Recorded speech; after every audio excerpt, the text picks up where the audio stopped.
तो रामायण पर सबसे पहला मेरा आपसे एक सवाल है सर कि तुलसीदास जी की रामायण और वाल्मीकि जी की जो रामायण है इसमें डिफरेंस क्यों है? दोनों को अलग क्यों देखा जा रहा है?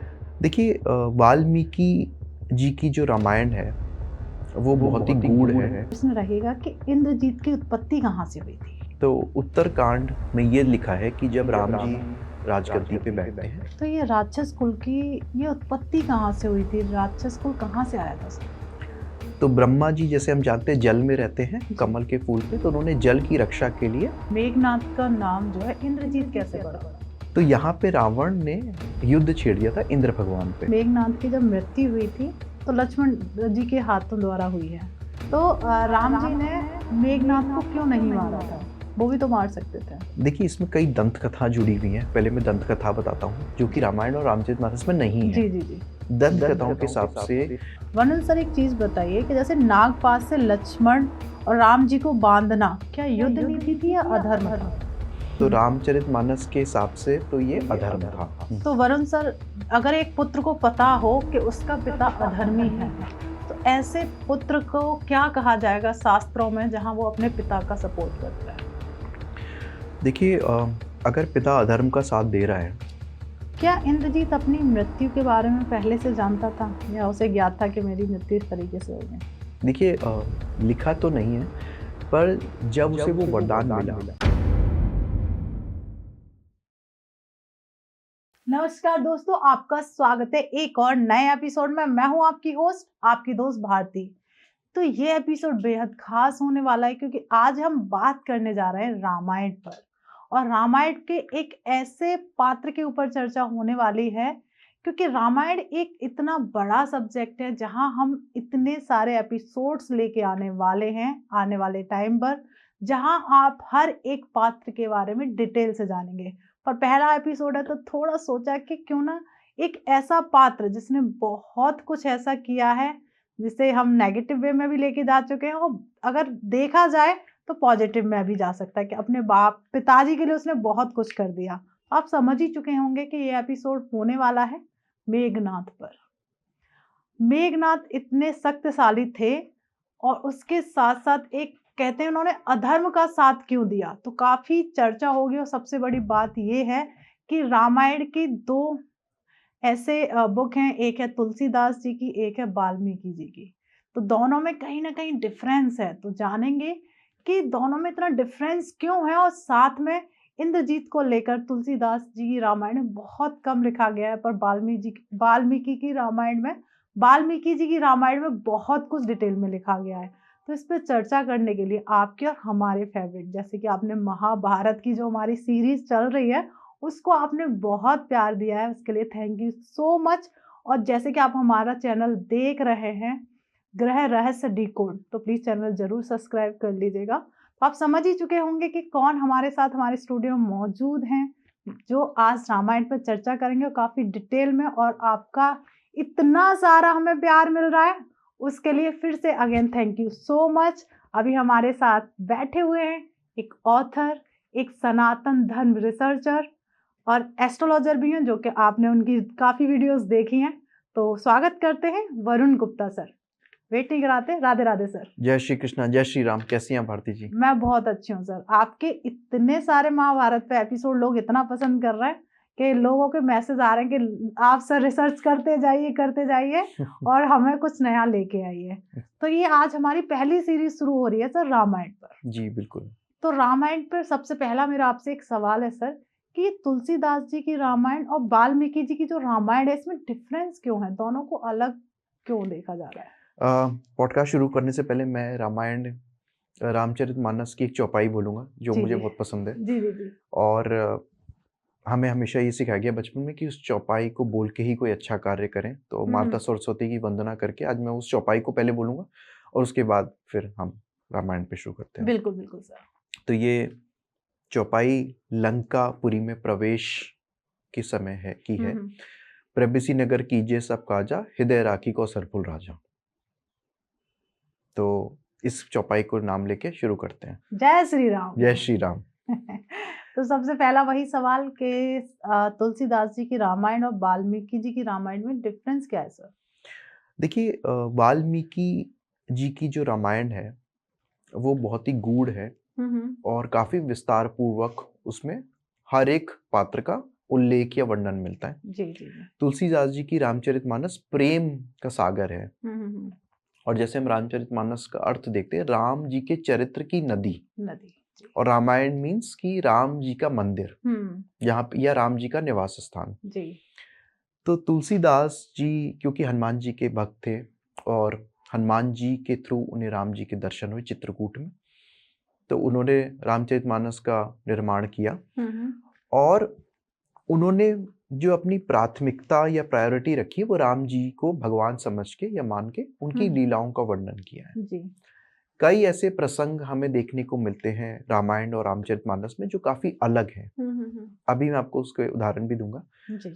और दूसरी बात, रामायण जो वाल्मीकि जी की है उसमें काफी चीजों को उन्होंने विस्तार पूर्वक लिखा है।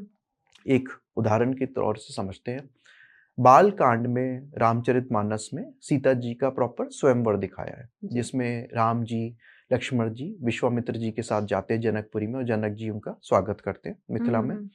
और जब वो पहुंचते हैं तो वहाँ पे राजा महाराजा ऑलरेडी बैठे हुए हैं जो सीता जी के स्वयंवर में आए हैं, और शर्त वही है कि अगर आप धनुष उठा के उस पर प्रतिष्ठा चढ़ा दीजिए। वो धनुष शिव जी का है। जी। अब ये प्रेजेंट टेंस में हो रहा है, ये वर्तमान में ऐसा हो रहा है, ये रामचरितमानस में ऐसा लिखा है। पर रामायण जो वाल्मीकि जी की है उसके हिसाब से ये स्वयंवर ऑलरेडी सीता जी का हो चुका है। जब राम जी वहां पहुंचते हैं तो जनक जी उनसे ये कहते हैं कि सीता जी इतनी खूबसूरत या इतनी अच्छी हैं, इतनी प्रतिभाशील हैं कि उनका हाथ मांगने के लिए बहुत राजा महाराजा मेरे पास आए। तो मेरे पास एक शिव जी का धनुष है और मेरी बस यही प्राथमिकता रिक्वेस्ट या शर्त थी कि सीता जी का हाथ उन्हें ही मिलेगा जो इस धनुष पे प्रतिष्ठा चढ़ाएंगे। पर राजा महाराजा उसे चढ़ा ही नहीं पाए। तो राम जी, रामायण की बात कर रहा हूँ, वाल्मीकि जी की रामायण में राम जी उनसे कहते हैं कि वो धनुष में देखना चाहता हूँ। तो वो एक संदूक में होता है, वो संदूक वहां पे मंगाया जाता है, उसे खोला जाता है और फिर राम जी उस पे उठा के प्रतिष्ठा चढ़ा देते हैं और प्रतिष्ठा चढ़ाते समय वो धनुष टूट जाता है। जो रामचरितमानस में भी लिखा है कि भगवान की ऐसी अद्भुत लीला थी कि कब उठाया और कब वो टूट गया लोगों को पता ही नहीं चला, इतनी तेजी से राम जी ने वो कार्य किया। तो ये कहीं ना कहीं हमें एक डिफरेंस मिलता है। अब कुछ लोग कहते हैं कि रामायण में जो हुआ वो सत्य है, रामचरितमानस में जो हुआ वो सत्य नहीं है। इस बात को मैं नहीं मानता, क्योंकि जैसे हम जानते हैं हरि अनंत हरि कथा अनंता, तो हर एक ने अपने हिसाब से भगवान को लिखा है। राम जी तो सबके हैं जी। तो उसमें हम ये नहीं कह सकते कि ये नहीं है या वो नहीं है, क्योंकि हम तुलसीदास जी और वाल्मीकि जी के चरणों की धूल भी नहीं है। दूसरी बात ये कि हमने हमेशा सुना होगा कि घर में रामायण हो रही है, जैसे हमारे सनातन धर्म में लोग कराते ही हैं जी जी जी। तो वो रामायण तो रामचरितमानस ही होती है। विरले विरले ही लोग होते हैं जो वाल्मीकि जी की रामायण करा सकते हैं, क्योंकि बहुत ही गूढ़ है वो और काफी विस्तार पूर्वक है। तो ऐसी कई चीजें हमें डिफरेंसेस देखने को मिलते हैं। मैं तो हमेशा ये कहता हूँ कोई भी आप ग्रंथ पढ़िए, उसमें ओपन माइंडेडनेस से, कौतूहल की दृष्टि से राम जी के बारे में, अलग पात्रों के बारे में जानने की कोशिश करें, ना कि ये कहें कि रामायण वाल्मीकि जी की सही है, रामचरितमानस गलत है और वाइस वर्सा। तो ऐसी कई चीजें हमें वहां पे देखने को मिलती हैं। और आज अगर हुआ तो और हम इस डिफरेंसेस पे बात करेंगे। क्या बात है सर। सबसे पहले वरुण सर, जैसे कि हमारे जो रामायण पर एपिसोड आने वाले हैं, तो हम कौन कौन से ऐसे पात्र हैं जिन पर हम चर्चा करने वाले हैं? देखिए, आप होस्ट हैं, जो आप कहेंगी तो डेफिनेटली करेंगे, पर अगर आप मुझसे पूछेंगी तो मुझे ऐसा लगता है कि भरत जी का त्याग जो है, और खासकर वो अयोध्या कांड में भरत जी का जो एक भूमिका है वो बहुत ही अच्छी है और लोगों को पता चलनी चाहिए। बाद के कांड जो हुए हैं, जैसे सुंदर कांड है, लंका कांड है, उसमें भरत जी की इतनी भूमिका नहीं है। जैसे फिर भी रामचरितमानस में लंका कांड में भरत जी को 2 मिनट का दर्शाया गया है, पर वाल्मीकि रामायण में तो नहीं है इसका उल्लेख। तो मुझे ऐसा लगता है कि अयोध्या कांड से हमें भरत जी का एक बहुत ही अच्छा चरित्र देखने को मिलता है, और हम सबको भरत जी के त्याग पे और क्यों राम जी उनको हमेशा धर्मात्मा भरत कहते हैं वो भी जानना चाहिए। इसके अलावा रावण को लेके भी काफी भ्रांत धारणा बन गई है लोगों की, अच्छी या बुरी उस पर नहीं जाते, पर धारणाएं हैं जी। तो हमें उनको भी उजागर करना चाहिए। और कहीं ना कहीं उर्मिला के त्याग को, जो लक्ष्मण जी की पत्नी थी, उनका उल्लेख उतना तो नहीं मिलता, पर लोक कथाओं से या जो हमें भगवान ने जितना ज्ञान दिया तो उर्मिला के भी त्याग का हमें कहीं ना कहीं सम्मान करते हुए उनके ऊपर भी पॉडकास्ट करना चाहिए। ओके, तो आज का जो हमारा पात्र है वो है इंद्रजीत। ओके। तो आज हम उन पे चर्चा करने वाले हैं और सबसे पहला मेरा आपसे प्रश्न रहेगा कि इंद्रजीत की उत्पत्ति कहाँ से हुई थी? देखिए रावण खैर उस समय उसका रावण नाम नहीं था, दशग्रीव था, दशानन। तो दशानन ये हमें उत्तरकांड से वाल्मीकि जी की रामायण से ये चीज का पता चलता है। जी। तो उत्तरकांड में ये लिखा है कि जब राम जी राजगद्दी पे बैठते हैं और अगस्त्य मुनि वहां पे और ऋषियों के साथ आते हैं, तो वो राम जी को बधाई देते हैं, उनका स्वागत करते हैं और उनसे एक बात कहते हैं जो कि सोचनीय लायक है कि राम जी आपने इतने राक्षसों को मार दिया, प्रहस्त्र को मार दिया, मकराक्ष को मार दिया, अतिकाय चले गए, कुंभकर्ण चले गए, रावण चले गए, ये कोई बड़ी बात नहीं है क्योंकि ये तो मरने ही थे आपके हाथ से। पर लक्ष्मण जी के हाथों इंद्रजीत का वध हो गया, ये सोचने का विषय है। तो राम जी का वहां पे प्रश्न है उनसे और यहीं से ये बात शुरू होती है उत्तरकांड से कि रावण कुंभकर्ण जैसे वीरों को छोड़ के आप इंद्रजीत की को ऐसा क्यों कह रहे हैं, मेघनाथ को ऐसा क्यों कह रहे हैं कि मेघनाथ को मारना बहुत बड़ी बात थी पर रावण को मारना उतनी बड़ी आश्चर्य की बात नहीं। तो यहाँ से वो एक स्टोरी कह लीजिए, यहाँ से वो रावण और उसके पुरखों और उसके आगे की कहानी शुरू होती है। तो यहाँ से हमें पता चलता है कि रावण ने अपने दोनों भाई विभीषण और कुंभकर्ण का विवाह कराया, अपनी बहन सूर्पनखा का भी विवाह कराया, जो हमें देखने को मिलता है, जो कि रामचरितमानस में नहीं है कि सूर्पनखा का कोई विवाह हुआ था, पर यहाँ पे उन्होंने उनका विवाह कराया और उसके बाद उन्होंने मायासुर से की बेटी मंदोदरी से विवाह किया है। अब मंदोदरी से विवाह जब उन्होंने किया था तो मायासुर ने उनको एक शक्ति भी दी थी जिसके बारे में कभी हम बात करेंगे जी। और उन्हीं से उनको, मंदोदरी से उनको मेघनाद हुए। धान्य मालिनी रावण की दूसरी पत्नी थी जिनसे अतिकाय और अलग पुत्र उनके प्राप्त हुए, और लेकिन मंदोदरी से इंद्रजीत या मेघनाद उनको प्राप्त हुआ। अच्छा, कुछ लोग ज्योतिष के माध्यम से कहते हैं कि रावण ने उनकी जन्म की घड़ी डिसाइड कर ली थी और उसमें ग्रह बिठा दिए थे, पर ये रामचरितमानस और रामायण में नहीं मिलता इसका जिक्र। पर हाँ, अन्य लोक कथाओं में ऐसा कहा जाता है कि जब इंद्रजीत या मेघनाद का जन्म होने वाला था तो रावण ने सभी ग्रहों को क्योंकि कैद कर रखा था तो उनको उसकी कुंडली रावण ने ही बना दी थी, क्योंकि रावण बहुत बड़ा ज्योतिषाचार्य था जी।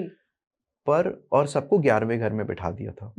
अब 11वां घर लाभ का होता है तो वहां पे निगेटिव प्लैनेट भी पॉजिटिव देता है, पर वहां पे शनि देव ने जैसे ही मेघनाद का जन्म होने वाला था तुरंत वो 12वें घर में चले गए थे। अच्छा। और वही कहीं ना कहीं इंद्रजीत की मृत्यु का कारण बना। ये लोक कथाओं में है, ज्योतिष के माध्यम से, पर रामायण रामचरितमानस में इसका कोई उल्लेख नहीं है। इनके प्रथम रुदन में मेघों जैसी गर्जना थी, इसीलिए इनका नाम मेघनाद रखा गया था। ओके। अच्छा, कभी हम इस बारे में बात करेंगे कि पार्वती माता ने एक वरदान दिया था राक्षसों को कि राक्षस कन्याएं बहुत ही जल्दी गर्भ धारण करेंगी और इनके गर्भ की अवधि भी बहुत कम होगी और राक्षस पुत्र जितने होंगे, पुत्र पुत्र मतलब बच्चे जो भी होंगे, वो बहुत ही जल्दी अपनी माँ की अवस्था तक पहुंच जाएंगे। तो ये पैदा होते ही बहुत जल्दी से अपनी माता की अवस्था मतलब एज तक पहुंच जाते थे, इसलिए बहुत जल्दी ये लोग जवान हो गए।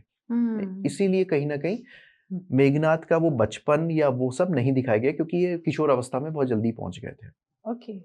सबसे पहले जैसे आपने कहा राक्षस, तो ये राक्षस कुल की ये उत्पत्ति कहाँ से हुई थी? राक्षस कुल कहाँ से आया था सर? तो ब्रह्मा जी, जैसे हम जानते हैं, जल में रहते हैं कमल के फूल पे, तो उन्होंने जल की रक्षा के लिए कुछ प्राणी उत्पन्न किए। अब ये थोड़ी सी लंबी बात जाएगी क्योंकि तो उसमें से कुछ प्राणी जो थे जल की रक्षा करते थे और कुछ जल की पूजन करते थे। तो जिन्होंने जल की रक्षा की वो राक्षस कहलाए, जिन्होंने जल की पूजा करी वो यक्ष कहलाए। तो हिंदी साहित्य में कई किताबें ऐसी हैं जिसमें राक्षसों और यक्षों का आपस में पॉलिटिकल अनरेस्ट या लड़ाई दिखाई है जी। जैसे एक किताब है वयम रक्षामः, उसके हिसाब से यक्ष और राक्षसों की बहुत ज्यादा लड़ाई थी आपस में, पॉलिटिकल अनरेस्ट था जी। क्योंकि क्लोज एक तरह से कास्ट के थे ये, एक ही जात के थे, लेकिन इनके काम करने के तरीके बिल्कुल अलग थे जी। खैर वहां पे राक्षसों में 2 हुए, हेती और प्रहेती। ये हम्म 2 राक्षस थे जो मेन थे। प्रहेती बहुत बड़े धर्मात्मा थे, तो वो तपस्या पूजा करने चले गए। हम्म हेती का मन था विवाह करने का। तो जी हेती का जब विवाह हुआ तो वहां पे विद्युतकेश नाम के पुत्र की उन्हें प्राप्ति हुई। विद्युतकेश, विद्युत केस विद्युतकेश। जी विद्युतकेश का विवाह संध्या माता की बेटी से हुआ, संकटा से। अच्छा अच्छा, संध्या माता शनिदेव की शनिदेव मेन, की माता थी हाँ हाँ तो उनकी उनसे ये हुए। और विद्युतकेश और संकटा से एक पुत्र हुआ जिसका नाम था सुकेश। सुकेश अब यहाँ पे वो स्टोरी शुरू होती है जो जैसे मैंने 2 मिनट पहले कहा था, वरदान यहाँ ही पे मिला है राक्षसों को। तो संकटा इतनी ज़्यादा थकी हुई थी गर्भ धारण करने की वजह से, और जब उनको गर्भ से बच्चा उत्पन्न हो गया जिसका नाम सुकेश रखा गया, तो ये विहार करने चली गई। अब वो बच्चा रोता रहा क्योंकि छोटे बच्चे होते हैं, दूध की तलाश में, जैसे भी जो भी समझो खाने की तलाश में बहुत रोए, तो वहाँ पे पार्वती जी और भोलेनाथ जा रहे थे। अब भोलेनाथ बहुत बोले और पार्वती जी को उस बच्चे पे दया आ गई। तो शिव जी ने वहां उसको वरदान दे दिया कि ये अवध्य रहेगा, कोई इसको हरा नहीं पाएगा। और पार्वती जी ने फिर वो वरदान दिया जैसा मैंने कहा था कि राक्षस बच्चे बहुत जल्दी, पुत्री या पुत्रियां बहुत जल्दी उस अवस्था में पहुंच जाएंगे और राक्षस कन्याएं बहुत जल्दी गर्भ धारण कर लेंगी। तो अब यहाँ पे जब सुकेश बड़े हो गए, क्योंकि उनको वरदान मिल गया, तो सुकेश का भी विवाह हुआ। अब सुकेश से 3 पुत्र पैदा हुए, माली, सुमाली और माल्यवान। ओके माली, सुमाली माली और और माल्यवान। माल्यवान इन तीनों ने अपने पिता की प्रेरणा से घनघोर तपस्या की ब्रह्मा जी से, और कहा कि हमें ऐसा बना दीजिए कि कोई हमसे लड़ाई में जीत ना पाए।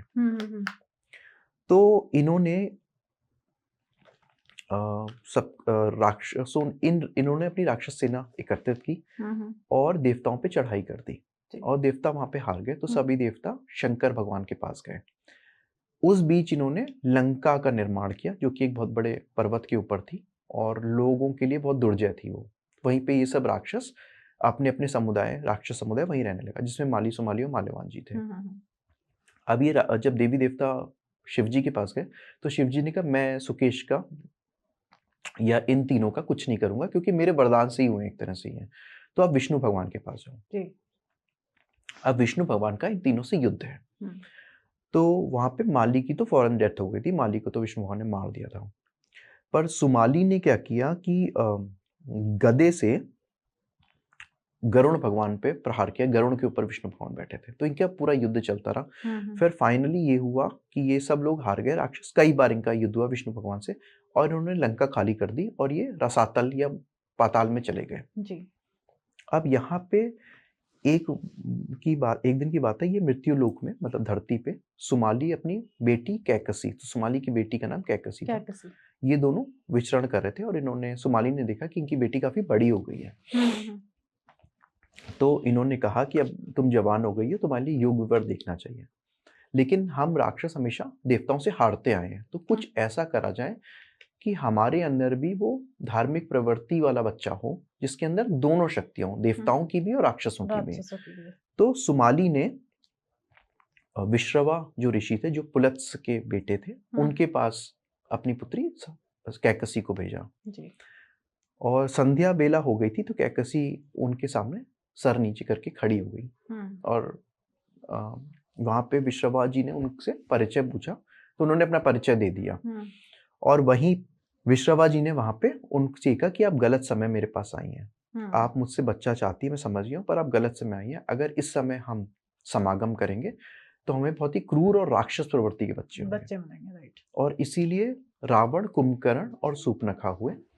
पर वहां पे कैकसी बहुत डर गई, तो बोले जो आपका चौथा बच्चा होगा वो विभीषण के नाम से होगा, वो बहुत धर्मपरायण होगा और श्री हरि का भक्त होगा, जैसे हम जानते हैं। तो यहीं से इन राक्षसों का कुल उत्पत्ति, और फिर रावण का यहाँ पे ऐसे जन्म हुआ। ओके, तो काफी वरदानों के साथ ये राक्षस कुल भी आया रावण का, एक तरीके से। हाँ, इनकी काफी हिस्ट्री है, काफी लंबी हिस्ट्री है। और ये बात हमें रामायण उत्तरकांड में देखने को मिलती है, वाल्मीकि जी की रामायण में। ओके, अब हम पहले ना अपना एपिसोड स्टार्ट करने से पहले मैं ये जानना चाहूंगी कि हमारी ऑडियंस कभी कंफ्यूज हो जाती है, जैसे मेघनाथ के बारे में जानने के लिए वो कहाँ पर पढ़ सकते हैं या देख सकते हैं कि कहाँ जाके उनके बारे में डिटेल में जान पाए? देखिए, रामचरितमानस में तो मेघनाथ का जिक्र सीधा ही तभी से है जब सूर्पनखा वहाँ पे जाती हैं जी, जी। और रावण के दरबार में या किंगडम में और वहाँ पे दुहार करती है। हुँ। बट जो मेन स्टोरी हमें मेघनाद के बारे में मिलती है, जो मैंने आपको अभी कथाएँ बताई हैं, हुँ। ये सारी कथाएँ वाल्मीकि जी की रामायण में हैं। उत्तरकांड में हमें ये सब कहानियाँ मिलती हैं कि इनका जन्म कैसे हुआ, इनको वरदान कैसे मिले, क्या-क्या इन्होंने किया, राम जी से मिलने से पहले इन्होंने कौन-कौन से दुर्जय योद्धाओं के साथ युद्ध किया या वध किया। तो श्रोतागण वाल्मीकि जी की रामायण भाग 2 में उत्तरकांड में ये सब पढ़ सकते हैं। ओके। अब आते हैं सर कि मेघनाद का नाम जो है इंद्रजीत कैसे पड़ा? तो रावण को हम जानते हैं बहुत ही अहंकारी था और हुँ। कई वरदान पा चुका था। कभी हम रावण के ऊपर एपिसोड करेंगे तो डिटेल में बात करेंगे। जी, जी, जी, अभी हम बिल्कुल। डाइवर्ट नहीं होते। करेक्ट। तो यहाँ पे रावण ने युद्ध छेड़ दिया था इंद्र भगवान पे ओके। और स्वर्ग में जाके चढ़ाई कर दी थी। हुँ। अब यहाँ पे एक टाइम ऐसा आया कि राक्षस सेना वहाँ भागने लगी। हुँ। इंद्र भगवान जो थे वो मातली उनके सारथी का नाम है, वो अपनी रथ पे आके रावण से युद्ध कर रहे थे। जी। और मेघनाद का युद्ध इंद्र भगवान के पुत्र जयंत के साथ शुरू हो गया। हुँ। तो इनके बीच में भयंकर युद्ध हुआ।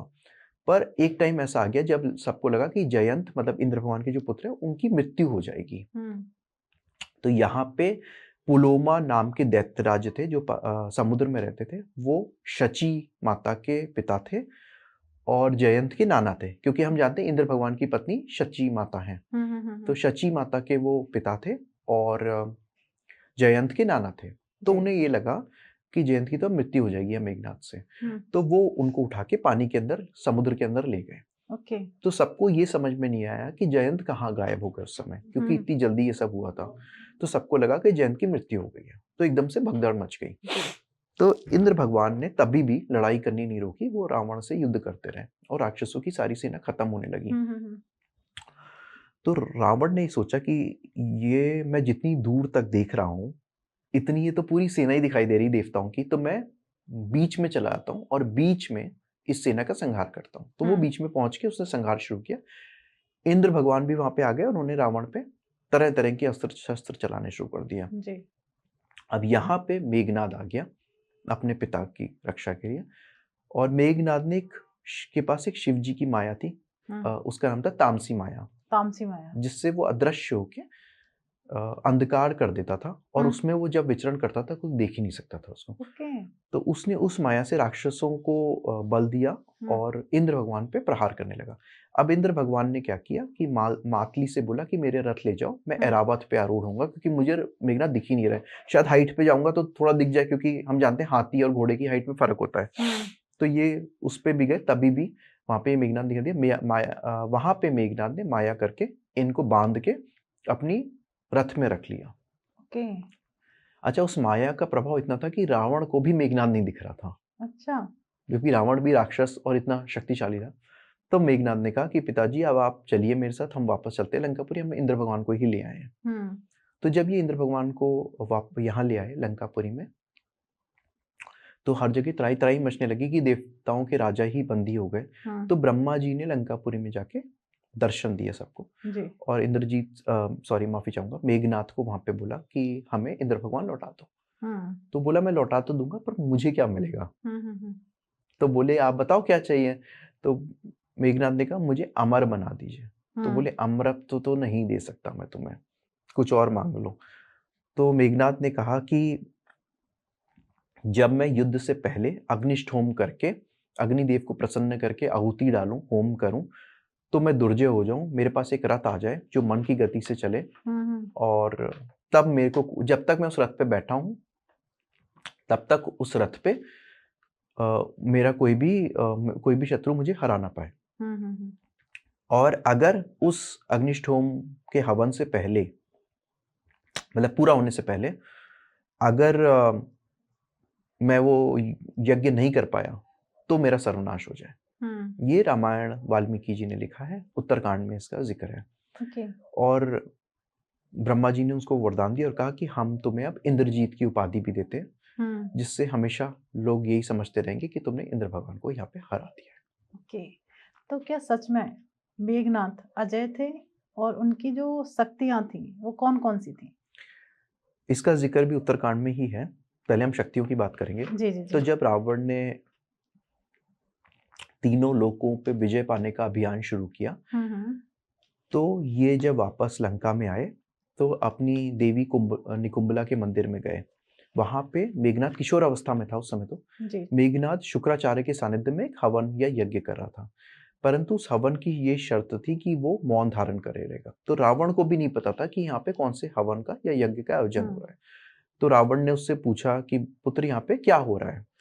तो वो तो मौन धारण करा रहा क्योंकि उसके अंदर इतना कंट्रोल था कि वो नहीं बोला। पर शुक्राचार्य ने वहां पे, जो देवताओं के गुरु हैं, उन्होंने कहा कि यहाँ पे इसने 7 यज्ञों का आयोजन किया है। कुछ यज्ञ के नाम मैं यहाँ बोल देता हूँ, जैसे बहुसर नग, राजसूय, अश्वमेध, वैष्णव, माहेश्वर यज्ञ, ये सब यहाँ पे इन्होंने किया है। इन 7 यज्ञों के बाद इनके पास ब्रह्मशीर अस्त्र आ जाएगा, जो हम जानते हैं ब्रह्मा जी का है। अटूट धनुष और 2 दिव्य तरकश आ जाएंगे जिनके बाण कभी खत्म नहीं होंगे। और यहाँ पे एक रथ भी इनको मिल जाएगा। और वैसा ही हुआ। और यहीं पे इनको, जैसे मैंने कहा था, तामसी नामक माया भोलेनाथ से प्राप्त हुई है। यही वो तामसी नाम की माया थी जिन्होंने इन्होंने हमेशा यूज किया है। तो शक्तियां तो ये थी, पर अजय तो कोई भी नहीं है हम में से, और राक्षसों में भी हो कोई भी, क्योंकि जो धर्म के मार्ग से हटेगा, भाई शक्तियां तो सबके पास हो सकती हैं, लेकिन उन शक्तियों का आप कैसे प्रयोग कर रहे हो, सदुपयोग कर रहे हो या दुरुपयोग कर रहे हो, वो आपकी नियति को दर्शाता है या वो बताता है कि आप अजय हो गए या नहीं। दूसरी बात यहाँ पे ये दिखती है कि कहीं ना कहीं मेघनाद डेफिनेटली बहुत साहसी था, वीर था, पितृभक्त था, ये सब हमें दिखता है। पर कहीं ना कहीं उसके अंदर वो ओवर कॉन्फिडेंस भी आ गया था, जो हमें ये कब हमें दिखता है, जब विभीषण रावण को समझाते हैं कि आप सीता जी को वापस कर दीजिए। तब यहाँ पे मेघनाद बहुत ही ज्यादा खरी-खोटी और विभीषण का तिरस्कार करता है कि आप मेरे रहते ऐसी बातें क्यों कह रहे हो, मैं तो इंद्रजीत हूँ, मैंने ऐरावत हाथी तक के दोनों दांतों को उखाड़ के जमीन पे फेंक दिया था, तो मेरे रहते आप ये कर रहे हो, तो आप मेरी इंसल्ट कर रहे हो। अहंकार कहीं ना कहीं वीरता को दबा देता है। तो अजय तो नहीं थे, और खासकर जब ये शर्त रख दी गई कि अगर वो अग्निष्टोम का यज्ञ करेंगे, अग्निदेव को प्रसन्न करेंगे, तो कोई शत्रु को हरा नहीं पाएगा, तो ये तो कंडीशन बेस्ड हो गई।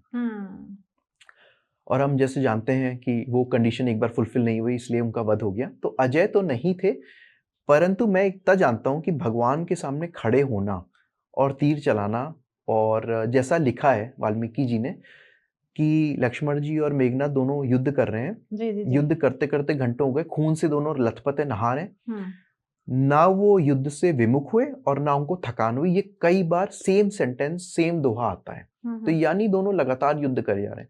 तो भगवान के सामने खड़े होना ही बहुत बड़ी बात है, और युद्ध करना तो बहुत ही दुष्कर कार्य है। तो कहीं ना कहीं वो साहसी और वीर थे, पर कुछ चीजों की वजह से मुझे ऐसा लगता है कि वो अजय नहीं थे। ओके, जैसे अभी आपने कहा कि लक्ष्मण जी के साथ जब मेघनाद युद्ध कर रहे थे, तो उन्होंने एक कोई शक्ति ऐसी मारी थी लक्ष्मण जी को जिससे वो मूर्छित हो गए थे। तो उस शक्ति के बारे में थोड़ा सा आप हमारी ऑडियंस को बताएं। अब बड़ा अच्छा प्रश्न पूछा आपने। रामचरितमानस के अनुसार यहाँ पे मेघनाद ने एक शक्ति मारी, जिसे बर्छी भी कहते हैं या लक्ष्मण शक्ति भी कहते हैं, जो उसे देवताओं से प्राप्त हुई थी। परंतु रामायण में, वाल्मीकि जी की रामायण में, वो शक्ति रावण ने लक्ष्मण जी पे चलाई है। ये थोड़ा सा डिफरेंस है। तो हम पहले रामचरितमानस की बात करते हैं। तो रामचरितमानस के अनुसार वो शक्ति, जब अस्त्र शस्त्र मेघनाद के फेल हो गए थे, तो उसने वो बर्छी चलाई थी, जिससे लक्ष्मण जी मूर्छित हो गए थे, और राम जी का वहां पे विलाप है जो हम जानते हैं। और सुषेण के कहने पे हनुमान जी जाते हैं और वो पूरा पर्वत उठा लाते हैं, और संजीवनी से उनका उपचार होता है। ये रामचरितमानस में लिखा है। परंतु रामायण में ये लिखा है कि मेघनाद की मृत्यु के बाद रावण युद्ध करने जाता है, और रावण से 3 लोग वहां पे प्रमुखतः युद्ध कर रहे हैं। एक तो विभीषण, जो हमने सीरियलों में नहीं देखा, पर विभीषण भी बहुत ज्ञानकार थे शस्त्रों के, वो लड़ रहे थे, राम जी लड़ रहे थे, और लक्ष्मण जी लड़ रहे थे। अब वो विभीषण पे एक शक्ति चलाते हैं, चलाता है रावण, जो लक्ष्मण जी काट देते हैं। तो ये क्रोध में, क्योंकि इनके पुत्र का भी वध लक्ष्मण जी ने किया था, वो शक्ति जैसे मैंने कहा था मायासुर ने इनको एक तरह से दहेज में दी थी, वो शक्ति लक्ष्मण जी पे चलाते हैं, जिसमें लक्ष्मण जी मूर्छित हो जाते हैं। और वहां पे राम जी का विलाप दिखाया है। और फिर सुषेण द्वारा वो बात कही जाती, तो हनुमान जी जो है संजीवनी लेके आते हैं। तो ये कहानी यहाँ पे थोड़ी सी डिफरेंट है। वर्णन सर एक चीज बताइए कि जैसे नागपाश से लक्ष्मण और राम जी को बांधना क्या युद्ध नीति थी या अधर्म था? देखिए जैसे मैंने कहा हरि अनंत हरि कथा अनंता, तो रामचरितमानस के हिसाब से तो ये अधर्म था जो तुलसीदास जी ने लिखा है। क्योंकि मैंने जैसे कहा तुलसीदास जी जो थे वो भक्त थे, और आपके भगवान पे कोई शस्त्राघात होगा तो आपको दुख होगा कहीं ना जी कहीं। जी जी बिल्कुल होगा। रामचरितमानस इतनी ज्यादा प्रेम में डूबी हुई है कि उसको सुन के ही आदमी के अश्रु निकल आते हैं। तो रामचरितमानस के अनुसार तो डेफिनेटली ये एक अधर्म था जो मेघनाद ने लक्ष्मण जी पे और राम जी पे नागपाश डाला था।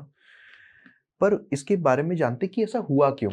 हमेशा हर चीज का कुछ ना कुछ कारण होता है, तो उसके लिए हमें युद्ध कांड वाल्मीकि जी के रामायण में चलना पड़ेगा। जी वाल्मीकि जी की रामायण के अनुसार युद्ध में सबसे पहले मेघनाद ही आया था, जो कि हमें रामचरितमानस में दिखाई नहीं देता। रामायण के हिसाब से मेघनाद का सबसे पहले युद्ध अंगद के साथ हुआ, जी और अंगद ने उन्हें हरा दिया, क्योंकि वो बहुत लाइटली ले रहा था। मेघनाद बहुत लाइटली ले रहा था कि तो वानर है तो मनुष्य में क्या कर लेंगे। क्या कर लेंगे, राइट। तो वहां पे उसका रथवत ध्वंस हो जाता है, विध्वंस हो जाता है। अब मेघनाद 2 मिनट को वहां पे गायब हो जाता है, और लोगों को लगता है अंगद ने मेघनाद को हरा दिया।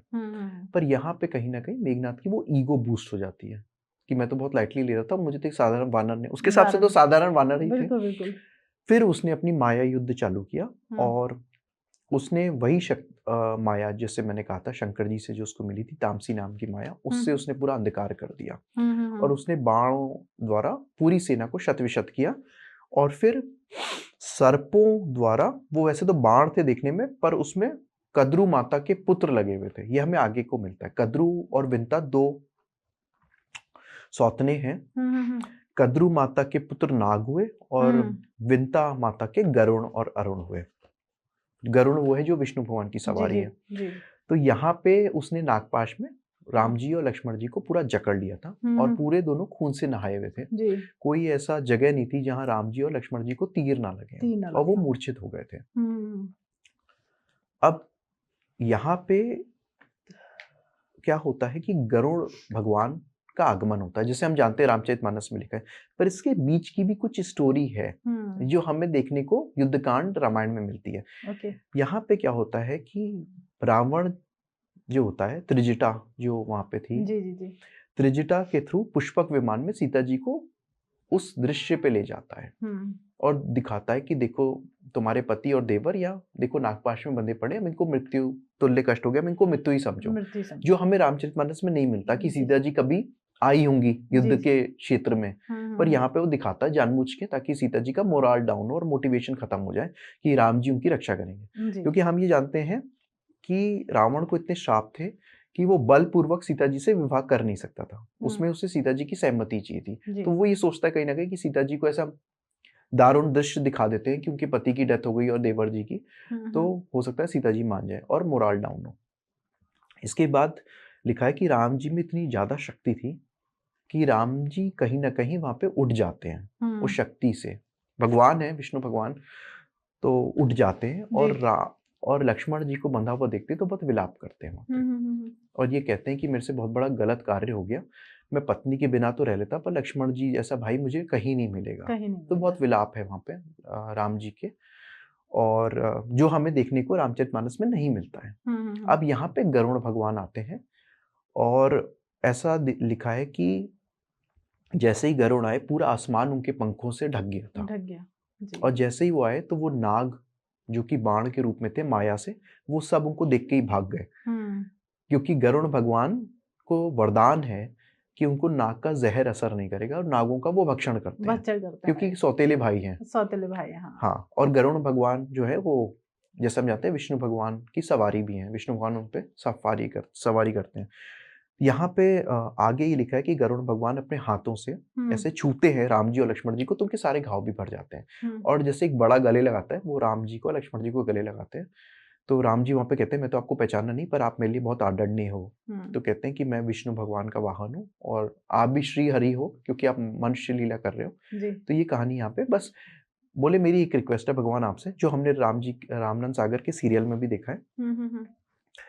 कि गरुड़ भगवान वहाँ पे राम जी से ये प्रार्थना करते हैं कि ये राक्षस लोग बहुत ही कुटिल है और रात में जानबूझ के युद्ध करते हैं, तो आप इनसे थोड़ा सतर्क होके किया करिए। ओके। ये कह के वो चले जाते हैं। उस टाइम उन्हें ये सलाह देके गए थे श्री राम जी को। हाँ, और ये हमने रामनंद सागर जी के सीरियल में भी देखा है। ये कहीं ना कहीं उन्होंने वहीं से लिया है।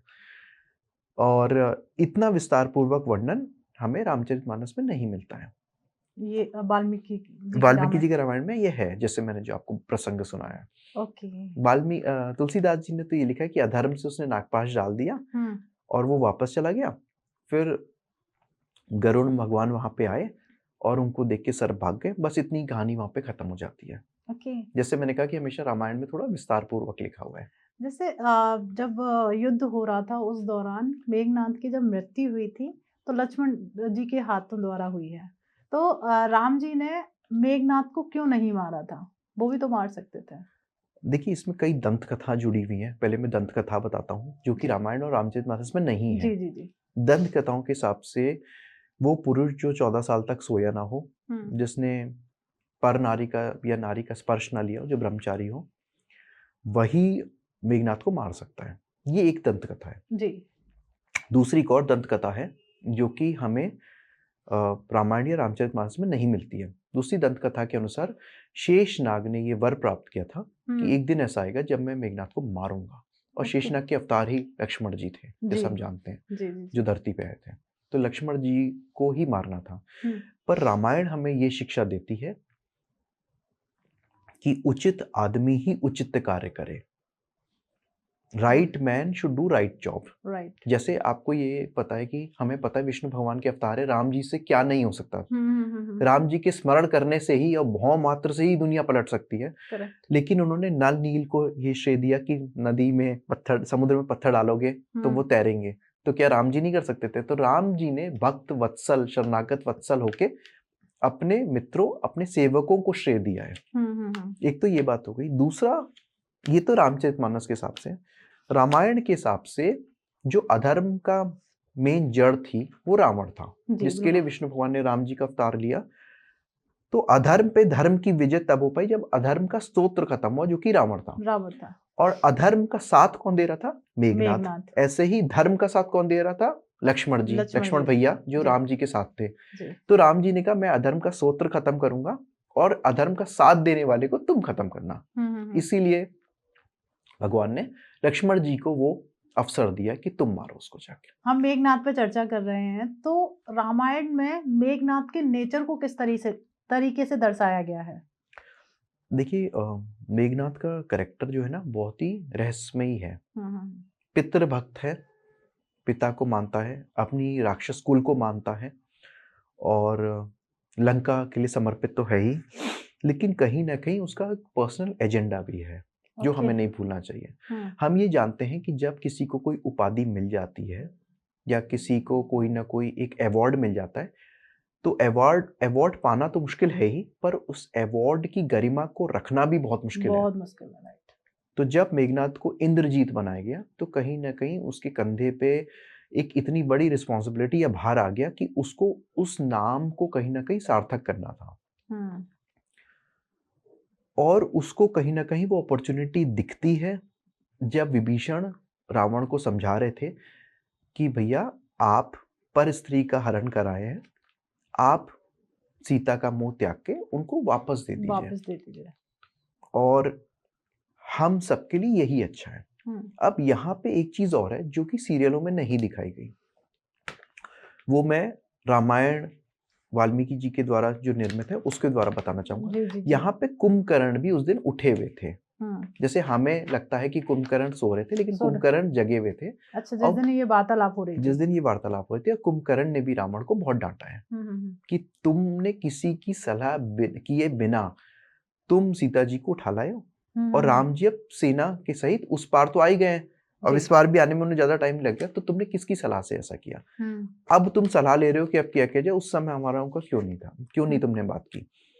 पर वहां पे क्योंकि कुंभकर्ण छोटे भाई हैं, तो वो राम जी से ये बात माफी चाहूंगा, रावण से ये बात कहते हैं कि क्योंकि मैं छोटा भाई हूँ और डेफिनेटली मैं शत्रुओं का वहां पे संहार करूंगा। हम्म, अब विभीषण की कन्वर्सेशन रावण से हो रही थी, तो देखा जाए किसी को वहां पे बोलना ही नहीं चाहिए था, जी। क्योंकि भतीजा भी पुत्र तुल्य होता है। अब यहाँ पे जो है मेघनाद अपनी पर्सनल ईगो पे ले लेता है और कहता है कि क्या आप हमें इतना कमजोर समझ रहे हैं कि हम जाके एक मनुष्यों के जाके पैर छुए, हमारा एक नॉर्मल राक्षस भी जाके उनको मार आएगा, जी। और आप तो फिर भी, और आप तो सीधा इंद्रजीत के सामने कह रहे हो मैं इंद्रजीत हूँ। वो मैं और वो अहंकार वहां पे दिखाई देता है, और वो ये कहता है कि अगर ऐरावत हाथी के दोनों दांतों को मैंने उखाड़ के जमीन पे पटका है, मैंने इंद्र को हराया है, वहां पे वो अपनी विरदावली ख्याति बताने लगता है मेघनाथ। तो कैसे आप मुझ पे शक कर रहे हो, ये तो हम लोग की बहुत बड़ी इंसल्ट है, हम राक्षस कुल में उत्पन्न हुए हैं, हमारी जाति सबसे उच्च जाति है, हम मनुष्य दबेंगे, पिताजी ने कुछ कर भी दिया है तो हम उसको निभाएंगे और करेंगे, ये यहाँ पे उसका है। फिर विभीषण की वहां पे उससे वार्तालाप है। विभीषण उनसे कहते हैं कि तुम्हें इस सभा में बुलाने वाला ही मूर्ख है, क्योंकि तुम उनमें से हो जो हाँ में हाँ मिलाते हो और सबके साथ ले डूबोगे, इसलिए कुल की रक्षा करने का यही धर्म है कि तुम अपने पिता को समझाओ और हम ये सीता माता को वापस कर देते हैं। तो ये कहीं ना कहीं हमें दिखता है कि एक ईगो। अब मैं क्यों कह रहा था कि जिम्मेदारी भी हो जाती जब आपको पद मिलता है, तो हम जैसे जानते हैं कि सीता माता का पता लगाने हनुमान जी सुंदरकांड में अशोक वाटिका में जाते हैं, वहां पे सीता माता के दर्शन करते हैं और वाटिका उजाड़ते हैं, क्योंकि उनका मेन उद्देश्य तो रावण को मिलना था और एक मैसेज देना था। तो यहाँ पे हनुमान जी द्वारा जम्बू वाली और कई ऐसे योद्धाओं का वध हो जाता है, अक्ष कुमार भी मर जाते हैं वहां पे। तो रावण यहाँ पे बहुत प्रेशर देता है मेघनाथ को। तो जैसा मैं कह रहा था कि जब आपको कोई अवार्ड मिलता है तो एक प्रेशर भी आता है। तो पहला प्रेशर कि वो मेघनाथ रावण के पुत्र है, अग्रज है। दूसरा प्रेशर वहां पे आता है कि तुम इंद्रजीत हो, अगर तुम्हारे रहते ये पूरी वाटिका उजड़ गई और लंका उजड़ गई तो तुम किस काम के हो, किस काम के हो? तुमने कहीं ना तो कहीं इंसल्ट की गई थी रावण के द्वारा इंद्रजीत की, या क्योंकि ईगो बूस्ट कर लो, प्रेशर डालो। हाँ, मतलब कहीं ना कहीं जब तक आप ईगो पे नहीं लगाओगे तो वो सामने वाला कहाँ कुछ करने वाला है। और तुम्हारे रहते ऐसा हो जाए, अक्ष कुमार भी मर गया, इतने लोग, इतने सेनापति, 5 मंत्री 5 सेनापति मर गए, तो तुम जाओ और बंदी बना के लाओ। तो यहाँ पे मेघनाथ बहुत प्रेशर में दिखाया है। मेघनाथ तीर चलाता है, तो हनुमान जी वायु पुत्र थे तो वायु का सहारा लेके उन तीरों से बच जाते हैं। तो यहाँ पे मेघनाथ उनको ब्रह्मपाश में बांध देता है, जो कि लिखा है कि हनुमान जी वहां पे, दोनों में लिखा है, रामचरितमानस में भी और रामायण में भी, कि यहाँ पे हनुमान जी जो है ब्रह्मा जी की इज्जत रखने के लिए और सम्मान करने के लिए बंध जाते हैं और सोचते हैं यही मौका है कि मैं रावण से जाके मिलूं, वार्तालाप करूं, जो वो चाहते थे। तो ये कुछ ऐसे प्रसंग हैं जो हमें देखने को मिलते हैं जहाँ पे उसको कहीं ना कहीं ईगो बूस्ट हुई, उसके पिता ने उसको चढ़ा दिया, कहीं ना कहीं उस पर प्रेशर डाला, और उसकी पर्सनल वेंजेंस और कहीं ना कहीं उसकी पर्सनल वेंडेटा कह लीजिए, पर्सनल ईगो तो थी ही, लेकिन वीरता में कोई कमी नहीं थी, ये मैं जरूर कहूंगा। ओके, जैसे रावण और मेघनाथ का जो संबंध था पिता पुत्र का, वो हमें क्या सिखाता है या क्या दर्शाना चाहता है? मुझे ऐसा लगता है कहीं ना कहीं कि एक कम्युनिकेशन की दोनों में बहुत कमी थी। कहीं ना कहीं वो, मुझे ऐसा कहना तो नहीं चाहिए पर मैं आज आपके पॉडकास्ट के माध्यम से कह रहा हूँ, शायद लोगों को समझना है, ये एक स्वार्थ का रिश्ता भी लगता है कहीं ना कहीं। बिल्कुल। अगेन मैं किसी पे प्रश्न चिन्ह नहीं उठा रहा क्योंकि मैं तो वह प्रेजेंट नहीं था, पर जो हमने पढ़ा है एक स्वार्थ का ये एक चिन्ह दिखाता है रावण का, कि मेरा बेटा मेघनाथ है, इंद्रजीत है और उसने इतने लोगों को हराया, तो वो मेरी मदद करे यहाँ पे जी। आप ये भी कह सकते हो कि पुत्र से पिता को अपेक्षा भी होती, तो वो भी आप कह सकते हो। तो ये कहीं ना कहीं चीजें थी, और मेघनाथ को ये था कि वो परम पितृ भक्त था और उसको अपनी लंका पे और अपनी राक्षस जाति पे बहुत अभिमान था और अपनी शक्तियों पे अहंकार भी था। अब जिस राक्षस को या जिस प्राणी को ऐसे ऐसे दिव्यास्त्र मिल गए जो कि हमें आगे दिखते हैं, तो कहीं ना कहीं उन शक्तियों के घमंड में तो वो था ही, जैसे रावण भी अहंकार था। तो ज्ञान का जो अपोजिट साइड कह लो या नेगेटिव साइड होता है, वो अहंकार ही होता है जो ले डूबता है। तो ये हमें कुछ चीजें ऐसे देखने को मिलती हैं। तो वरुण सर, अगर एक पुत्र को पता हो कि उसका पिता अधर्मी है, तो ऐसे पुत्र को क्या कहा जाएगा शास्त्रों में जहां वो अपने पिता का सपोर्ट करता है? देखिए, अगर पिता अधर्म का साथ दे रहा है, ये बात हमें राम जी से ही मिलती है, और ये प्रसंग तब का है रामचरितमानस का, जब राम जी वनवास में जा रहे हैं। अयोध्या कांड में इसका जिक्र है, माफी चाहूंगा, बाल कांड में इसका जिक्र है कि राम जी लक्ष्मण जी से ये बात कहते हैं कि पिता यदि दुराचारी भी हो हम्म, तो भी पिता को छोड़ के जाना धर्म संगत या न्याय संगत नहीं है। जी, जो अपने पिता की पूजा नहीं करते, हम्म, देवता भी उनको कुछ नहीं मानते। ये आदर्श राम जी ने ही सिखाया है। तो कहीं ना कहीं अगर आपका पिता या किसी का पिता अधर्म कर रहा हो तो डेफिनेटली उनको समझाना चाहिए, और जैसे विभीषण ने कोशिश की, पर पिता का साथ नहीं छोड़ना चाहिए। हम्म, पिता को समझाना पुत्र का कर्तव्य है, एक मर्यादा को रखते हुए। हम्म, और तुम लेकिन कर कहीं दो। ना कहीं हम्म, पिता के उस आचरण पे अगर पुत्र साथ दे रहा है तो वो भी एक धर्म संगत है, और इसी चीज को हम धर्म संकट कहते हैं। धर्म संकट जब दो दो धर्म आपस में टकराते हैं। टकराते हैं, जहाँ पे धर्म संगत भी कहा गया और कहीं ना कहीं अधर्म भी कहा गया, धर्म संकट क्योंकि इसको। आपने कहा ना कि पिता को चाहे वो गलत हो पर एक पुत्र खड़ा रहता है तो धर्म संगत ही कहा गया वो ना। धर्म संगत है। और यहाँ पे एक अधर्मी बाप के साथ खड़ा रहना तो मतलब दोनों ही आपस में टकराव हो गया। और इसी टकराव को धर्म संकट कहा गया है। हम्म, और यही वार्तालाप कुंभकर्ण की विभीषण से है। कुंभकर्ण ने यही कहा कि मेरे भाई ने जो भी किया, मेरा भाई भाई है, मैं उसका साथ नहीं छोड़ सकता हूँ। जबकि हम्म, विभीषण ने अपने भाई को साथ छोड़ के राम जी की शरण ली। हम्म, उन्होंने भक्ति और धर्म को साथ दिया। और मेघनाद हो चाहे कुंभकर्ण हो, उन्होंने अपने भातृ प्रेम या पितृ प्रेम का साथ दिया और हम्म। पितृ वाले धर्म को अपनाया। विभीषण को आज भी कहा जाता ना, घर का वेदी लंका ढाए। लेकिन विभीषण ने एक्चुअली तपस्या के समय एक वरदान मांग लिया था, और हम्म, कहीं ना कहीं हो सकता है उस वरदान के वजह से भी उन्होंने किया हो। जब हम इस बारे में बात करेंगे, कुंभकर्ण और विभीषण ने 10,000 साल तक तपस्या की है, 10,000 साल। और उसमें सबने कुछ कुछ मांग लिया। हम्म, विभीषण ने ये कहा था कि मैं धर्म संगत हूँ, मेरी बुद्धि सिर्फ धर्म पे रहे। हम्म, और एक चीज मुझे समझ नहीं आती, जिसके लिए मैं रिसर्च कर रहा हूँ, वहां पे विभीषण ने ब्रह्मास्त्र भी मांगा है। अच्छा। अब ये रामायण में लिखा है, वाल्मीकि जी के रामायण में। अब ये समझ नहीं आता कि जो मनुष्य इतना धर्म के लिए सोच रहा है और कह रहा है मेरी बुद्धि हमेशा धर्म पे रहे, वो हम्म, ब्रह्मास्त्र क्यों मांग रहा है? हो सकता है धर्म की रक्षा के लिए उन्होंने मांग लिया हो, पर सीरियलों में जैसा नहीं दिखाया, पर विभीषण ने भी प्रॉपर फाइट की है, लड़ाई की है रावण के साथ भी और अन्य राक्षसों के साथ भी। बिल्कुल, विभीषण जी का जो एपिसोड आएगा उसमें काफी डिटेल में मिलने वाला है हमें ऑडियंस को। अब आते हैं सर, जैसे वाल्मीकि जी की जो रामायण है उसमें कुल धर्म और राज धर्म में टकराव को दर्शाता है, तो उसके बारे में थोड़ा सा डिटेल में बताएं आप। देखिए, कुल धर्म ये है कि हमें अपने कुल का कहीं ना कहीं साथ देना है, और हम्म, राज धर्म हमें इसकी आज्ञा नहीं देता। कभी कभी जैसे मैंने कहा, दो धर्म आपस में टकराते हैं, तो राज धर्म को कहीं ना कहीं वाल्मीकि जी ने कुल धर्म के ऊपर माना गया है। हम्म, क्योंकि राजा के कर्तव्य कुछ ऐसे होते हैं जो उनको कुल के ऊपर ले जाते हैं, क्योंकि एक राजा पिता भी है, माता भी है, और कहीं ना कहीं गार्जियन भी है। राइट। तो राज धर्म को कुल धर्म के ऊपर माना गया है। जैसे अगर किसी के कुल में कोई गलती करता है तो उसको भी दंड मिलना चाहिए, और यही हमारा राजधर्म है। तो राजधर्म को वाल्मीकि जी ने कहीं ना कहीं कुल धर्म के ऊपर रखा है। ओके, जैसे आपने मेघनाथ ने काफी जैसे बहुत लंबे समय तक तपस्या की थी, तो उनकी तपस्या उन्हें मुक्त क्यों नहीं कर पाई थी? देखिए, माफी चाहूंगा, मेघनाथ की तपस्या का जिक्र नहीं है वहां पे, पूजाओं का जिक्र है जैसे मैंने कहा। हम्म, और डेफिनेटली वो इसलिए उनको नहीं कर पाई मुक्त, मुझे जो लगता है क्योंकि उनका उद्देश्य जो था वो गलत गलत था। था। एक होते हैं कि प्रभु भक्ति करते हैं, प्रभु की तपस्या करते हैं और अस्त्रों को पाते हैं, जैसे कई वीरों ने ऐसा किया इतिहास में। पर उनका उद्देश्य क्या होता है, उससे उनकी नियति और आगे का क्रम डिसाइड होता है। अब मेघनाथ को कहीं ना कहीं ये पता था कि मैं रावण का पुत्र हूँ और राक्षस हूँ, तो कहीं ना कहीं उसे ये तो पता ही था कि देवताओं से आज नहीं तो कल लड़ाई होगी ही होगी। और उसने उस उद्देश्य से और पावर के नशे में के लिए उसने वो सारी वस्तुएं या इच्छाओं, ज़ारा, वो सब चीज़ों को मांगा। अब मैं मानता हूँ कि तपस्या या पूजा पाठ तो उसने बहुत किया है, देवी निकुंभला को भी सिद्ध कर लिया था, पर एंड ऑफ द डे उद्देश्य तो यही था ना कि मुझे पावर मिले और मैं शत्रुओं को हरा सकूं अपने कहीं ना कहीं, और वो भी अधर्म के द्वारा।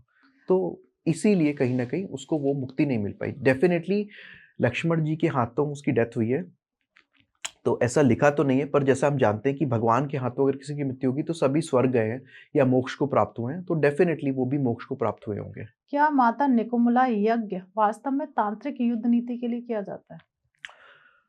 ये बिल्कुल सच बात है। माता निकुंबला के आज भी तंत्र जो होते हैं, माता निकुंबला के कई मंदिर ऐसे हैं। भोपाल के पास एक जगह बैतुल, वहाँ पे हम्म। भी माता निकुंबला का है। कुछ लोग माता निकुंबला को प्रत्यंगिरा से भी जोड़ देते हैं ओके। और आज भी उनके तंत्र होते हैं। तो हम्म। उस ज़माने में तो बहुत ही ज़्यादा होगा। मैंने एक बार विपरीत प्रत्यंगिरा का प्रयोग किया है, तो अच्छा। मुझे कहीं न कहीं ये लगता ही है कि ये तंत्र तो है ही।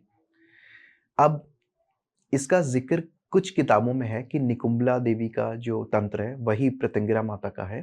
कुछ ऐसे तंत्रों तख्त किताबों में ऐसा मिलता है। रामायण में तो नहीं है और रामचरितमानस में नहीं, पर डेफ़िनेटली वो एक तंत्रोक्त के कार्य था, क्योंकि हुआ ऐसा था कि युद्ध भूमि से मेघनाथ सीधा वहाँ चले गए थे, चला गया था और उसने वहाँ पे वो कार्य आरंभ किया और विभीषण राम जी और लक्ष्मण जी को बताते हैं कि अगर उसने वो कार्य संपन्न कर लिया तो उसे कोई नहीं मार पाएगा और वो तंत्रोक्त कार्य कर रहा है। ये रामायण में लिखा है, पर रामचरितमानस में यहाँ पे लिखा है कि वो अपवित्र यज्ञ कर रहा है। तो बचपन में मुझे ये कहीं न कहीं क्यूरियोसिटी हुई या जिज्ञासा हुई जानने की कि है तो वो देवी ही निकुंबला माता जी। और इन्हें ब्रह्मा जी से वो वरदान मिला है, तो जो भगवान एक वरदान दे रहा है वो अपवित्र क्यों है? राइट। तो हमें उसको समझना चाहिए कि तुलसीदास जी ने उसको अपवित्र इसलिए कहा क्योंकि उसका उद्देश्य गलत है। यज्ञ हवन सब करते हैं, करना भी चाहिए, पर अगर आपका उद्देश्य गलत है तो वो कभी साक्षर नहीं होगा। जैसे हम भी अपने लिए तंत्र मंत्र करके कवच का धारण करते हैं, जैसे शनि भगवान का है, शनि देव का है वज्र पंजर कवच। तो मैं भी अपने क्लाइंट्स को बताता हूँ, मैं खुद अपने लिए भी करता हूँ। शनि मेरे इष्ट हैं, जी। तो शनि भगवान का वज्र पंजर कवच मैं भी धारण करता हूँ। तो अपनी रक्षा करने के लिए तो हम कर सकते हैं सब चीजें, पर अगर आप सामने वाले को आहत करने के लिए कुछ यूज करेंगे चीजें, तो वो कहीं ना कहीं तो गलत है ही, नेचर के खिलाफ ही है वो चीज। भाई मैं अपना प्रोटेक्शन करने के लिए सक्षम हूँ और भगवान मुझे उसकी आज्ञा देता है, पर सामने वाले के ऊपर मैं कुछ ऐसा करूँ जो उसको पता भी नहीं है, तो वो गलत है। इसीलिए कहीं न कहीं देवी निकुंबला का जो यज्ञ था वो तंत्रोक्त था, जो कि पूरा नहीं हो पाया और इसीलिए उस यज्ञ को तुलसीदास जी ने अपनी रामचरितमानस में अपवित्र यज्ञ बोला है। अपवित्र यज्ञ। क्या इंद्रजीत अपनी मृत्यु के बारे में पहले से जानता था या उसे ज्ञात था कि मेरी मृत्यु इस तरीके से होगी? देखिए, लिखा तो नहीं है, पर जब उसे वो वरदान मिला तो कहीं न कहीं उसको पता था कि जिस दिन भी उसका वो अग्निष्ठ होम हवन पूर्ण नहीं होगा और जो शत्रु उस यज्ञ को विध्वंस करेगा उसी के हाथ उसका सर्वनाश होगा, ये तो उसको पता ही था कहीं न कहीं। ओके। और वो इसीलिए एक चीज और बताना चाहूंगा आपके पॉडकास्ट के माध्यम से, जो रामचरितमानस में नहीं लिखा है पर रामायण में है। तो हुआ क्या कि जब रामानंद सागर जी का सीरियल आता था रामायण, जो हमने सबने देखा और बहुत पसंद किया है जी। तो उसमें ये दिखाया है कि मेघनाथ लास्ट में रावण से कहता है कि आप महाभट्ट योद्धाओं को युद्ध भूमि में भेज दीजिए और मैं जा रहा हूँ तंत्रोक्त ये देवी निकुंबला को सिद्ध करके वो यज्ञ का आयोजन करूंगा और यज्ञ से मैं सीधा रणभूमि में जाऊंगा। तो मुझे कहीं ना कहीं, जब मैं बच्चा था, हम सभी छोटे थे उस समय, तो ये लगता था कि राक्षस तो बचे ही नहीं है कोई भी, सारे राक्षस तो स्वाहा हो गए, राम जी ने और उनकी सेना ने मार दिया, तो किसको भेजेगा रावण? जी। इसका जवाब हमें वाल्मीकि जी की रामायण में मिलेगा। अब ये जो मैं कहने जा रहा हूँ थोड़ा सेंसिटिव है, तो लेकिन वाल्मीकि जी की रामायण में युद्धकांड में लिखा है कि वहां मेघनाथ एक माया सीता का निर्माण करता है। माया सीता का निर्माण, एक तरीके से एक सीता जी का पूरा प्रतिबिंब। ओके। और वो अपने विमान से या रथ से सीता माता के प्रतिबिंब को ले जाता है और सबके सामने दिखाता है कि उसने वहां पे सीता जी की जान ले ली है या मृत्यु हो गई सीता जी की। तो राम जी और लक्ष्मण जी शोकाकुल हो जाते हैं, पूरी सेना ही शोकाकुल हो जाती है, क्योंकि युद्ध तो सीता माता को छुड़ाने के लिए, आजाद स्वतंत्र करने के लिए होता, वही धर्म था। तो वो बहुत रोते हैं वहां पे, बहुत परेशान होते हैं। तो विभीषण यहाँ पे उनको आके समझाते हैं कि भाई आप तो खुद एक मायाधारी हैं, आप तो खुद ही विष्णु भगवान से क्या छुपा हुआ है और आप विष्णु भगवान के अवतार है, आप समझिए कि ये माया सीता थी, क्योंकि मैं खुद एक राक्षस हूँ, विभीषण कहते हैं, तो मैं जानता हूँ ये राक्षसों की माया है। वो जो टाइम ड्यूरेशन का गैप है, जब उसने वहां पे वो माया सीता का वध किया या मृत्यु के पहुंचा दिया, और राम जी का शोक और ये सब, वो उस टाइम को यूटिलाइज करके हवन करना चाहता था। ओके। तो वो रथ से जब ऐसा करके सीधा वहां चला आता है कुंभला देवी के मंदिर में और हवन शुरू कर देता है और पूरी सेना उसको घेर के बैठती है, वो बीच में बैठा होता है और पूरी सेना उसके चारों तरफ होती है। तो विभीषण यहाँ पे राम जी को बताते हैं कि भाई यहाँ पे तो ये सब एक माया है, आप लक्ष्मण जी को भेजिए, हम्म। वरना अगर वो हवन कर लेगा तो उससे कोई जीत ही नहीं पाएगा। कोई नहीं जीत पाएगा। अच्छा, एक चीज और है जो मैं आपको बताना चाहूंगा, तंत्रोक्त इसको क्यों कहा गया, क्योंकि इसके आगे वाल्मीकि जी ने लिखा है कि वहां पे एक वट का वृक्ष था, जो हमने सीरियलों में भी देखा है। वहां पे मेघनाद पूजा करके आता था और भूतों की बलि देता था। बट के वृक्ष पे। हाँ, भूतों की बलि देता था, वहां भूत मारता था वो। और भूतों की बलि देने की वजह से उसके अंदर इतनी पावर आती थी कि कोई शत्रु उसको संग्राम में हरा नहीं सकता था। हरा नहीं सकता। तो इसलिए जब विभीषण लक्ष्मण जी को लेके चलते तो कहते हैं कि आप वट वृक्ष के पास पहुंचो, और वट वृक्ष के पास इसको आज भूतों की बलि देने ना दो, उसको पहले ही युद्ध करना शुरू कर दो इससे, ताकि वो भी कार्य नहीं कर पाएगा ये। तो ये तो तंत्रोक्त कार्य है, भूतों की बलि कौन इंसान दे सकता है? सही बात है। ये भी तंत्र ही था। तो कहीं ना कहीं इन सब बातों के वजह से कहीं ना कहीं मेघनाथ को पता था ये कंडीशंस मेरी जुड़ी हुई हैं, अगर मैं इन्हें नहीं करूंगा तो डेफिनेटली मैं हार सकता हूँ या मृत्यु के घाटों से जा सकता हूँ। ओके, पर जो उन्होंने जो यज्ञ किया था वो भंग हो गया था, लक्ष्मण जी ने उसे भंग कर दिया था। भंग होने के बाद भी इंद्रजीत कंटिन्यू युद्ध लड़ता रहा।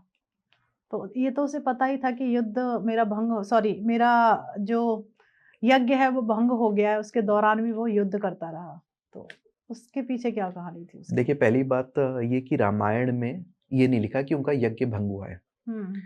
हुआ क्या था कि वो अपनी सेना से भी बहुत प्रेम करते थे, यहाँ पे उनका वो चरित्र अच्छा, दिखाई मतलब देता है। ये पता था कि अब मेरा भंग हो चुका है पर मैं अपनी सेना के साथ लड़ूंगा। नहीं आता हूँ उस पर मैं। जी। तो हुआ क्या कि जब हनुमान जी और अन्य वानरों सहित ना वो सेना, जैसे मैंने कहा था, सेना ने घेर रखा था मेघनाथ को, तो वो उस पर चढ़ाई कर दी उन्होंने और सेना से युद्ध कर रहे थे। अब मेघनाथ को कहीं ना कहीं ये समझ में आ गया था कि सेना तो मेरी हनुमान जी से और अन्य वानरों से जीत नहीं सकती, तो हवन के बीच में ही वो उठ जाता है अपनी सेना के लिए, वाल्मीकि जी ने लिखा है। तो कहीं ना कहीं उसको अपनी सेना से भी प्रेम था और वो ये नहीं चाहता था कि राक्षस वहां पे मरे, तो उठ के वो वहां पे युद्ध करने लगता है। और यही वो कारण है जो हम कहेंगे कि डेफिनेटली उसके यज्ञ भंग होने के बाद भी उसने ऐसे दिव्यास्त्र लक्ष्मण जी पे और विभीषण हनुमान जी पे चलाए हैं, जिनकी क्या कहना, वो एक अलग चीज है बिल्कुल। तो अभी क्या है कि हमारा पॉडकास्ट काफी लंबा हो चुका है, तो मैं वरुण सर से अभी हमारा एक नेक्स्ट एपिसोड पे हम चर्चा करना चाहूंगी कि कौन कौन से ऐसे दिव्य अस्त्र थे जो युद्ध के दौरान चले, और जब मेघनाथ युद्ध कर रहा था लक्ष्मण जी के साथ या वहां अन्य सेना के साथ, तो कैसा युद्ध का माहौल रहा। और सबसे बड़ी बात, इतना वीर पुरुष, और साथ में जहाँ इंद्र को हराकर इंद्रजीत नाम उन्होंने लिया, और साथ में हम जानेंगे आने वाले एपिसोड में कि उनकी मृत्यु किस तरीके से हुई और उस दौरान रावण ने क्या प्रतिज्ञा ली। तो आने वाले एपिसोड में ये जानने वाले हैं वरुण सर के साथ। तो मिलते हैं नेक्स्ट एपिसोड में।